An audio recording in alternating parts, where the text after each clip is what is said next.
Welcome to On Health with Houston Methodist. I'm Zach Moore. I'm a photographer and editor here, and I'm also a longtime podcaster. I'm Katie McCallum, former researcher turned health writer, mostly writing for our blogs. Katie, when I say home remedies, what comes to mind for you? What comes to mind for me is lemon lime soda. When I was growing up, anytime my stomach was like, kind of hurting, and be like, "Oh, Mom, I have a stomach ache," she'd be like, "Go grab a lemon lime soda." Okay. And it worked. I don't know about that. I was a kid and I was like happy to be told to go have a soft drink. Right. Well, I think that a lot of these so-called home remedies, there's probably a little placebo effect in there somewhere because, again, we learn about them when we're kids. We're at home. Our parents are the authority on these things. And when they say, "Hey, do this," and you're going to be like, "Oh, yeah, I guess that worked. I guess I feel better now." So that tracks. Yeah. And I mean, it's probably things that have been passed through families for like potentially generations. Yeah. I mean, maybe not the lemon lime soda because that's, but it's probably based off of something else that used to be recommended. Mm-hmm. And people were like, they all kind of just start to trickle and vary and everyone takes their own interpretation of something. And I think that's what's interesting about them. What do you think of when you think of home remedies? Any particular ones your mom sort of preached when you're growing up? Yeah. When it came to having like a sore throat, it was always, drink some honey and vinegar. Oh. Does that surprise you? The honey, not so much. The vinegar sounds intense and not interesting to I'm me. not sure what crucial part the vinegar played in that, but it would work. Do you think it helped just take your mind off your sore throat because you had this disgusting flavor in your mouth? That also might have been part of the approach. But no, I that's what I think of. When I think of home remedies, that's the first thing I think of. And I think it's interesting now in this day and age with the internet, everyone's so connected now. Everyone can share these stories. In the past, in years past, right? People just kind of had these home remedies kind of in their own little sphere, right? Maybe their family, maybe close friends knew about them, but you weren't all sharing them. And now it's interesting when people go compare what they grew up with or what they still use today, there is a lot of overlap when it comes to these things. Yeah, it's interesting. I actually I think of it in a different way. I think now that there's the internet, people go figure out like, what should I do for this thing? And they get on there and certain websites will be like, "Oh, take these medications or take this." Whereas like when we didn't have the internet, it was really just like, what do I do for a sore throat? In comes your mom saying vinegar and honey kind of thing. Yeah. Or the one I think of, I remember seeing it on TV all the time, was like people would have a black eye and put like a piece of meat on their face, which is wild. And like, I don't even know what that could possibly be doing. Yeah, we're going to mention that when we talk to our expert. Okay, that is on the list because I came with a list of home remedies. Your theory is that the internet killed the home remedy. Yeah, actually. Yeah, that might be my theory. Okay. Maybe not killed. Maybe the remedy for home remedies was the internet. Maybe so. No, I definitely think I don't ask people for home remedies anymore. Like, what do you do for, I just like pull out my phone and I type it in. I'm like, what to do for sore throat. No, that's very valid because it used to be, "Hey, Mom, Dad, what do we do?" And now it's Google it. No, it's Google it. And it comes back with things like, "Oh, take a nasal decongestant so there's no drip down your throat." Like you get more of the like science as to why your symptoms are happening and how you should treat them rather than my stomach's hurting, hey, go have a lemon lime soda. And I never asked a second question because why would I? I was a kid wanting a soda. Right. So. But there is something to be said for that personal touch of my mom told me this and her mom told her that. And we're losing that. That's a whole nother conversation. But it really is. I think, whole nother conversation and it's a larger problem. Right. But yeah. Right. Well, like I said, I came with a list of home remedies, some that I had experience with, some that friends and colleagues had told me. Others I had to do some research for that I had never heard of before. Were there some weird ones out there? Yes. Oh, I bet. Yes, there were. And those were fun to ask Another as well. great part of the internet. Maybe you're right. The internet also helps us share some of the weirdness. Exactly. So I talked to Dr. Megan Arthur. She's a primary care sports medicine physician here at Houston Methodist. And we went down this list. We gave it some thumbs ups, some thumbs downs, and maybe a couple of sideways thumbs, but let's get into it. Thanks so much for being here with us today, Dr. Arthur. Thank you for having me. Now, home remedies. Everybody has some. Do you have any favorites from your home of your youth? Yeah, I definitely like the tennis ball or frozen water bottle for plantar fasciitis. Okay. I see that commonly in my practice, and really patients can present with heel pain or pain at the bottom of their foot. And I always say if you can grab a tennis ball or even a frozen water bottle and rub that on the bottom of your foot, so just roll that across, and that can actually stretch that fascia. It can actually help provide pain relief and also stretching exercises. Nice. And you've tried that yourself? And I actually can speak have. to it. Yeah, Okay. yeah. I had mild tendonitis not too long ago, and I wish I had known about these then. And my foot was like really hurting, and I was actually concerned. I went I went to the doctor about it. We looked at it, and I just took some ibuprofen, and then got some inserts for my shoes. Mhm. Total world of difference. It felt like I was walking on a cloud after that, Oh, awesome. compared to just powering on through the pain. But yeah, for me, I would say the first real home remedy I can remember is my mom giving us vinegar and honey when he had a sore throat. And it's a disgusting thing, right? But it worked. Yeah, I think vinegar and honey, vinegar itself probably not as tasteful as the honey. One thing I do like is actually gargling with warm salt water. So if you actually take a teaspoon of salt and dissolve that in the water, that can actually help to soothe the throat. And it actually can help provide some reduced swelling, and then also may flush away some irritants or bacteria. Well, why is that? Because salt is kind of such a coarse thing. It kind of is counterintuitive that, if I put this coarse thing in my throat, it's going to feel better. Yeah. It's so the idea is that if you do a little bit of salt in the water, it actually should dissolve. So you shouldn't actually feel that in the back of your throat. If you're feeling the salt go down your throat, you're adding too much salt to that. Yeah. And then warm tea with honey can also help to soothe as well. Sounds like when it comes to giving it the thumbs up or the thumbs down, Yeah. the honey, gargling with the salt and water, warm salt water. Yep. positive for your throat, for having a sore throat. Yeah. Now, something like a black eye. If you get a black eye for whatever reason, putting a raw steak on it is something that has been floated out there as a way to kind of alleviate it. There's like some magical components to that. Can you speak to that? Yeah, I definitely do not recommend putting a raw steak over the eye. But I think the idea is that because it's raw, it's cold. And so using a clean, cold compress or even a bag of ice with a clean towel over that and applying that to the eye, that can actually help to reduce the swelling and even the bruising. So the idea is the cold, but we prefer to be clean. I think I must have started back when we didn't have all these frozen bags we could put on our eyes. Right. Even like it seems like the go-to, like if you watch movies and TV shows, it's like the bag of peas, frozen bag of peas. I'm like, okay. And I guess that can bend a little bit. And that's kind of the thinking there. But yeah, I agree with you. When I saw raw steak, I was like, I don't know. So thumbs down on that one. Yes, if we're keeping track here. We'll try to keep score as we go, so to speak. Burns, light burns, like, oops, my hand was on the stove or something like that. Very low level burns. Butter, coconut oil, like these more greasy substances have been said to alleviate that burn and help it. Is that a positive thing you could apply at that point, or? Yeah, I actually would give this a thumbs down. Oh, okay. The reason being is because if you apply butter or even other oils like coconut oils or similar substances, that can actually trap the heat from the burn and actually could potentially make the burn worse.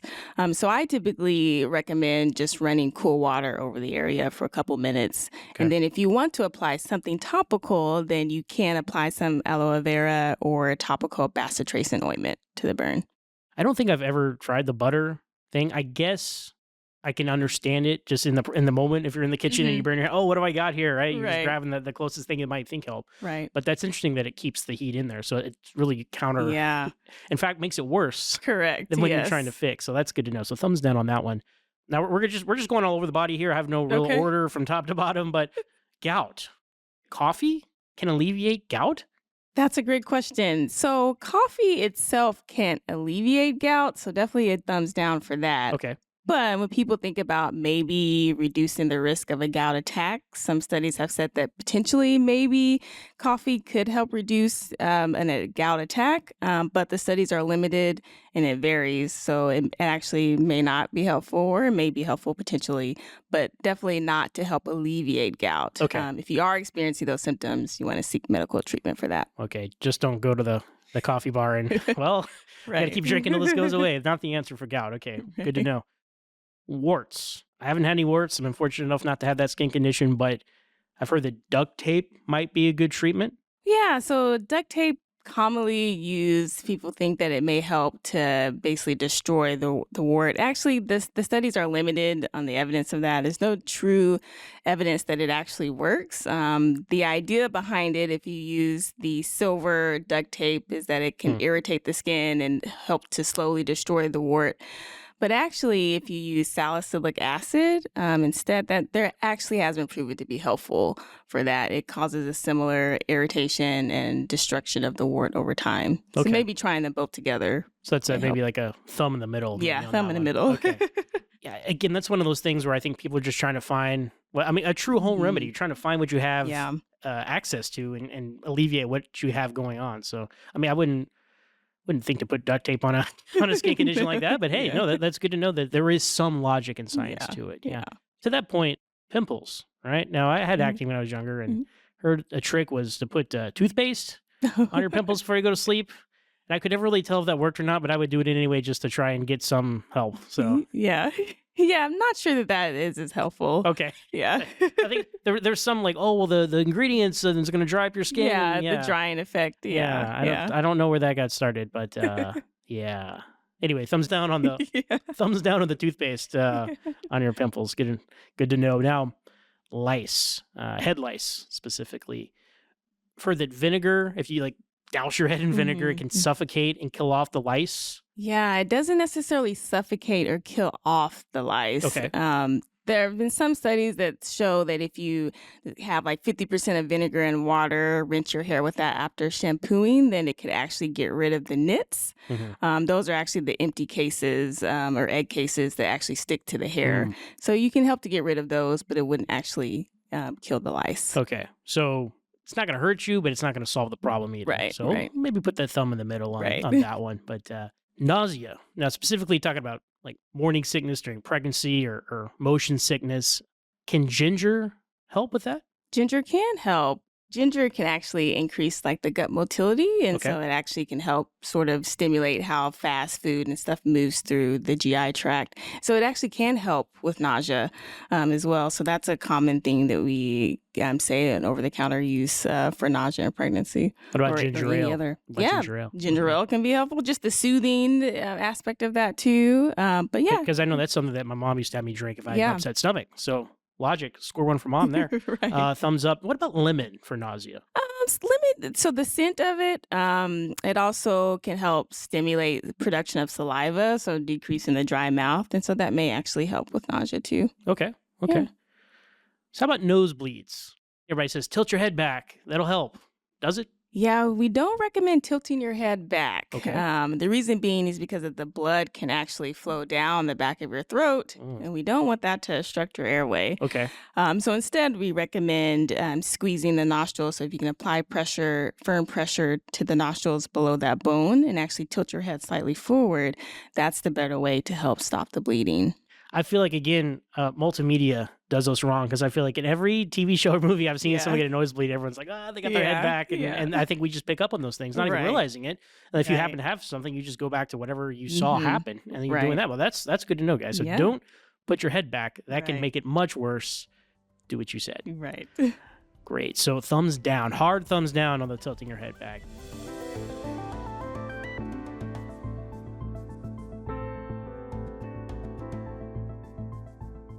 Up after the break, more with Dr. Arthur on home remedies for constipation, hiccups, and more. From annual checkups to managing chronic conditions, your healthcare should be personalized to you. At Houston Methodist, our primary care doctors provide customized care for you and your family, with more than 40 convenient locations across Greater Houston. We offer a variety of ways to get care, from in-person and virtual appointments to same-day visits when you're sick. Choose your doctor and schedule online at houstonmethodist.org/stayhealthy. Houston Methodist, leading medicine. Okay, so constipation. Prunes and prune juice have been a regular method for people to counteract that. Is there truth to that? There is some, yes. I would give this one a thumbs up. So prunes, they're high in fiber and actually something that's called sorbitol. And so that can actually increase the frequency of your bowel movements as well as help to soften the stools as well too. So I generally say if you can eat 6 prunes, twice a day, that can actually help improve your constipation. I don't think I've ever had a prune. They're not that tasty to me, but I think I've had prune juice. Yeah. But no prunes per se. So I'd probably start with the prune juice myself. Yeah, start with the prune good juice. to know. Good to know. And the high fiber. Yeah. I mean, fiber, anything fiber related is going to help you with that. Right. But for whatever reason, people really seem to like prunes is the answer. Yeah. So the thumbs up on that one. Great. Mm-hmm. UTIs, right? Urinary tract infections. Cranberry juice seems to be the go-to for that. Is that a good cure-all for that?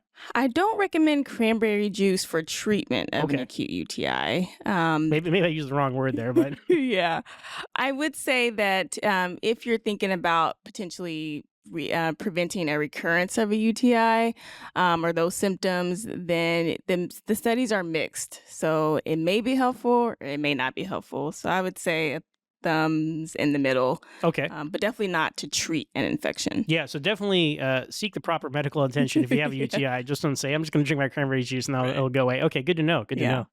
Now, hiccups. This is something that you talk about on the bus in school, in elementary school or whatever. Right? How do you stop hiccups, right? Lots of suggestions from people. Don't know where they come from, like kids spreading rumors or whatnot, but holding your breath for an X amount of time or my favorite one is scaring someone and stopping them, kind of resetting your diaphragm. Like, what are some, and tell me if those work, but what are some good scientific ways to stop hiccups? Yeah, so the idea is that you want to in some way interrupt your normal respiratory cycle.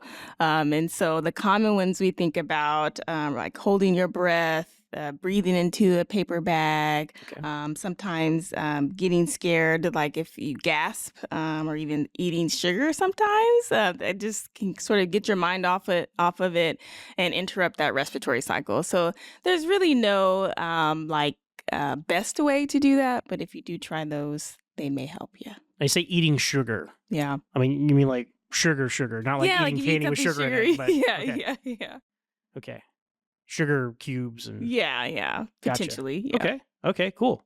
So don't be trying to scare people anymore to get them. If they gasp, then technically that interrupts their respiratory cycle. Okay, fair enough. So keep trying it, y'all. Yeah. Keep trying it. Chapped lips, right? Everybody has. Well, most people have some chapstick around somewhere, maybe in the bottom of their glove compartment or somewhere in their house. But olive oil, just as good or better than chapstick? Maybe just as good. Okay. It does have some moisturizing properties. So using an olive oil or even, in addition to the chapstick can help with the moisturizer. But I wouldn't say necessarily better, but can help. So middle. Yeah. Middle on that one. Don't throw away your chapstick. Right. But again, if something happens in the kitchen and you realize, oh no, my lips are chapped, reach for that olive oil. Gotcha. Now, this one is an interesting one that I hadn't really considered before, but if you have allergies, seasonal allergies, people recommend eating local raw honey because the logic there is, these bees have pollinated the local plants, and if you eat this local honey, you'll build up a resistance. Yeah, I am not sure about the scientific evidence for that one. I doubted that one as well. Yeah. Don't necessarily think that would help with your allergies, but as we had talked about earlier, potentially warm tea and honey for soothing the throat could help, but not sure of any clear evidence for that. Okay, so thumbs down on that one. But your honey definitely has its purposes here, but more for the soothing elements, not for the bees have the pollen and build up a resistance for the local allergies. Right. Now, one of the most, I guess, stereotypical things to do when you're sick is, hey, eat some chicken soup. Is it an all-purpose heal-all? Like, why do we always go to chicken soup as the go-to when you're sick? Yeah, not an all-purpose heal-all, but it can provide hydration and nutrients, and also that soothing effect too. So good for nutrients and hydration, but definitely not a all-purpose cure-all. Yeah, that makes sense because being the soup is the liquid element, and then there's protein in chicken, and so that's like a well-balanced meal, especially if you're sick. And if you're, I don't know, when I'm really sick, I don't want to eat anything. I mean, nobody does, right? Yeah. And that's something that you could just slowly eat. That chicken and rice soup, is another variation of chicken soup. So there's a reason why everybody recommends it, right? So any other things you've experienced or people have come to you with over the years? You're like, I don't know about that one, or this is a good one. Any home remedies like that you can think of? None that I can think of. I think we covered a pretty extensive list. So. Great. So big takeaway from today is everybody has home remedies, and sometimes they work, sometimes they don't. If you have a question about it, next time you go see your PCP, your primary care physician, doctor, any appointment you might be at, ask them, hey, I've been trying this and it's working. And then you can both say, wow, that's great. Might not work for everybody, but hey, I'm happy that one's working for you. If it's not working, they can say, well, let me explain to you why it's not working, and here's a better alternative for treatment. Well, Dr. Arthur, thank you so much for taking the time today to go through these home remedies with us. Welcome. Thanks again for having me. So, Katie, anything that stuck out to you, anything you're excited about or disappointed about when we did the true or false about these home remedies? I think we got our answer on the steak on the face for a black eye, as kind of silly as we thought it was going to be. But yeah, how about you? Yeah, the toothpaste on acne was something I would often try when I was younger because, had acne. And I always kind of wasn't sure. Toothpastes are made out of many different a lot of materials. variation So maybe a certain toothpaste it worked for, but that one she was like, no, don't worry about that one. Also, the one with duct tape and warts. Yeah, I had heard some wart ones, but it was more of like freezing them, like putting your hand in like really cold, like ice water for a while. I'd never heard the duct tape one. No, I had not either. That's one that I found online. If I had heard of it, I guess I just maybe ignored it. But your toothpaste one, I had done this. I did the same thing as a kid. I think what's interesting about some of these home remedies that like I took away from this is some of them seem kind of silly, but I think it just underscores like how desperate we get to like get rid of some of this stuff. And sometimes it's just time, or it's just preventing it from happening in the first place, kind of thing. And when you are younger, you only have the materials around you at your house, so it makes sense you would try more of these home remedies. And you're kind of like embarrassed of your acne, so you're just like, oh yeah, I don't have anything. I just put toothpaste on this. I'm gonna wake up in the morning and it's gone. Yeah, I don't want to ask my mom to like buy or like help me with this like very embarrassing teenage problem. Right. Another one was hiccups. I'd always questioned the hey, scare your friend, and then they won't have the hiccups anymore. Apparently, if it interrupts the diaphragm, whatever it takes, right? I thought that was a really cool explanation, and one of those ones that I probably wouldn't have really believed because it'd be like, oh, you're just like when you're a kid, you're like using it as an excuse to scare your friends. But no, and her explanation was great and it made sense. It's hard to get rid of hiccups, so it's great that that actually works. So the next time I see you with hiccups, I'm just gonna scare you, Katie. Watch out. I'll be ready. Or don't be ready, because then you won't get rid of your hiccups. Yeah, but I don't like being scared. So, well, fair enough. Yeah. Well, do you like hiccups more than being scared? Is really the question you have to ask. You have to ask me when I have hiccups. The answer might change. One that we both kind of laughed at in our conversation was if you consume a lot of local honey, the bees who are around the local plants, they will help you build up an immunity to allergies. Yeah. I think we're both like that. That seems rather wishful thinking. Yeah. And I mean, not to get too depressing, but I once watched a documentary too about like what really is honey, even in local honey. Same thing with maple syrup. A lot of times they get split. So like how much local honey are you actually getting when you get local honey? So I mean, like at that point, you might just be diluting out any of the local parts of it anyways. From hive to table, there's a lot of steps. Okay. Yeah. All right. Fair enough. Yeah. So it was just fun to go through some of these. It was a fun list. So did you tally up? I lost track. Did you tally up of thumbs up, thumb downs? What's our score? I did not tally that up. Okay. But I encourage the listeners to go back and listen again and do so. Yeah. But I think, it seemed like a decent half and mix. half. I didn't know what to expect. I didn't know if she was going to say, okay, all these are nonsense. Here's the true medicine that you should be doing. A lot of them was actually pretty encouraging. We did talk about the honey and vinegar too. And she too was like, I don't think you need the vinegar part. I'm going to need to talk to my mom about that part, I guess.